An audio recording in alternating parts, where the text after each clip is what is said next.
কাফির, মুনাফিক, মুশরিক এরা কি একই চরিত্রের অধিকারী ব্যক্তি, নাকি আলাদা আলাদা এদের চরিত্র হয়ে থাকে? কাফের যে আল্লাহ রাব্বুল আলামিনের কোনো আয়াতকে অস্বীকার করে, নিদর্শনকে অস্বীকার করে, অথবা আল্লাহ রাব্বুল আলামিনের প্রতি ঈমান মানে পোষণ না করে, সে ব্যক্তি হচ্ছে কাফের। আল্লাহ রাব্বুল আলামিনের প্রতি ঈমান যে পোষণ করেন সে কাফের।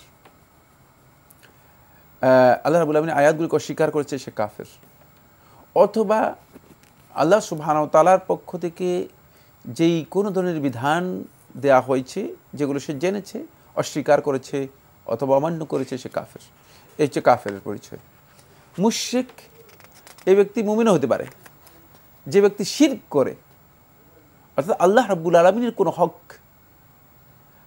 আল্লাহ রাব্বুল আলামিন ছাড়া গায়রুল্লাহকে, অন্য কাউকে যে ব্যক্তি দেয়, সে হচ্ছে মুশরিক। এটা ঈমান আনার পরেও অনেক লোক আছে মুশরিক। আল্লাহ সুবহানাহু ওয়া তাআলা কোরআন কারীমে সূরা ইউসুফের মধ্যে 108 নম্বর আয়াতে বলেছেন, ওয়া মা ইউমিনু আকসারুহুম বিল্লাহি ইল্লা হুম মুশরিকুন। তাদের অধিকাংশ লোকই ঈমান এনেছে কিন্তু তারা মুশরিক। অর্থাৎ ঈমান এনেছে কিন্তু তারা ঈমান আনার পরে মুশরিক, যেহেতু তারা আল্লাহ রাব্বুল আলামিনের সাথে শিরক করে। যেমন আমাদের সমাজের মধ্যে মুশরিক আছে, মুসলিম প্রচুর পরিচয় দেয় মুসলিম, কিন্তু তারা কবর পূজা করে, ব্যক্তি পূজা করে, পীর পূজা করে, দরগা পূজা করে, গাছ পূজা করে, মাছ পূজা করে, ইত্যাদি ইত্যাদি প্রচুর। এগুলো আমরা সবাই জানি, এগুলো সবগুলো মুশরিক।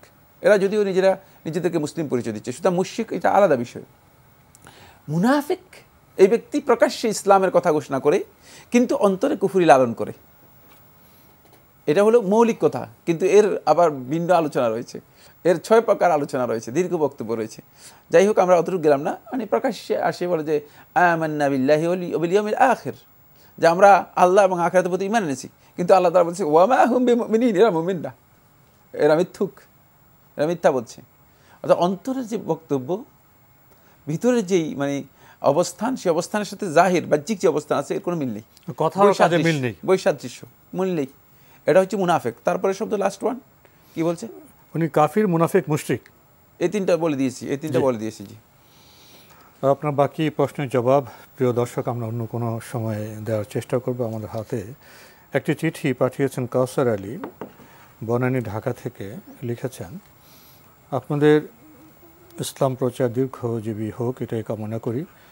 সমাজে অনেক মানুষ আছে রোজা রাখে না, ক্লাবে গিয়ে মদ পান করে এবং জঘন্য অশ্লীল কাজের মধ্যে ডুবে আছে, কিন্তু তাদের বাসায় গিয়ে অনেক আলেম, ইমাম, হাফেজ ইফতার করেন, খুব মজার ভালো ভালো ইফতার খেয়ে বলেন রোজাদারের সমান সওয়াব আপনি পেয়েছেন এবং আল্লাহ আপনাকে বিনা হিসেবে জান্নাত দান করবেন।